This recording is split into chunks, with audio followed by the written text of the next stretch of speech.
છોટાઉદેપુર નગરપાલિકા અને food and drugs વિભાગ દ્વારા આજે આકસ્મિક ચેકિંગ હાથ ધરવામાં આવ્યું। ખાણીપીણીની લારીઓ, પાણીપુરીની લારી પર આકસ્મિક ચેકિંગ હાથ ધરવામાં આવ્યું। છોટાઉદેપુર નગરમાં હાલ કમળાના કેસ વધી રહ્યા છે, જેને સાથે અન્ય બીમારીઓ પણ માથું ઉચકી રહી છે, જેના ભાગરૂપે છોટાઉદેપુર નગરપાલિકા વિસ્તારમાં ફૂડ એન્ડ ડ્રગ્સ ડિપાર્ટમેન્ટની ટીમ દ્વારા નગરપાલિકા અધિકારી સહિતના કર્મચારીઓ નગરની હોટલો અને ખાણીપીણીની લારીઓ ઉપર ચેકિંગ માટે ઉતરી પડ્યા હતા। નગરમાં ચોપાટી ઉપર ઊભી રહેલી પાણીપુરીની લારીઓ, ફાસ્ટ ફૂડ, ચાઇનીઝ સહિતના નાસ્તા હાઉસ જેવા અન્ય સ્થળોએ સઘન તપાસ હાથ ધરવામાં આવી હતી।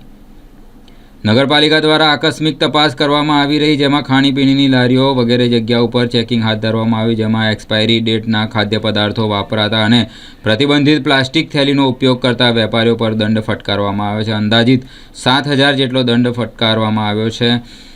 નગરપાલિકા દ્વારા આકસ્મિક ચેકિંગ હાથ ધરવામાં આવતા ખાણીપીણીનું બજાર સુમસામ જણાયું હતું।